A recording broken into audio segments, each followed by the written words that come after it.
Hi, everyone. This is Anita Paul, the author's midwife with WriteYourLife.net, where we help aspiring authors become amazing authors and amazing authors leverage their book for success. I'd like to talk to you briefly about three of my favorite words. I am truly a wordsmith. I love the way words come together to form sentences and paragraphs, and of course, books. But a young man recently told me that I'm not a wordsmith, I'm a word lock, which I absolutely love. That got me laughing. So, three of my favorite words, and you hear it all the time whenever you watch interviews with authors or whenever you hear authors in a presentation and they're sharing their concepts and ideas.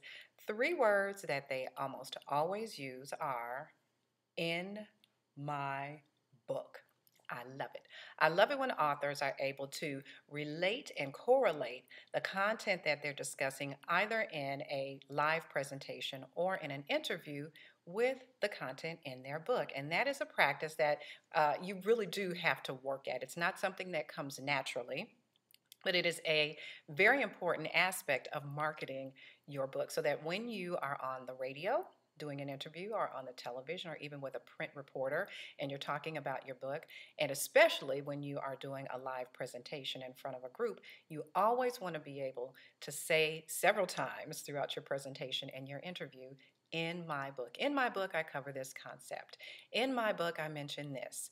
In my book, this is what happens. And so that is how you bring audiences back to the fact that you are a published author and that you do have a book on this particular subject. So keep those three words in mind. In my book. They're so simple, and it probably almost seems like a no-brainer and that it will come naturally, but it is something that you will have to practice as you do your interviews and your live presentations.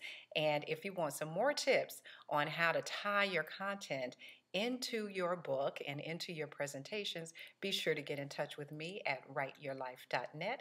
Again, Anita Paul, the author's midwife, and I'm always here to help you maximize and leverage the content and the exposure for your book. We'll see you next time.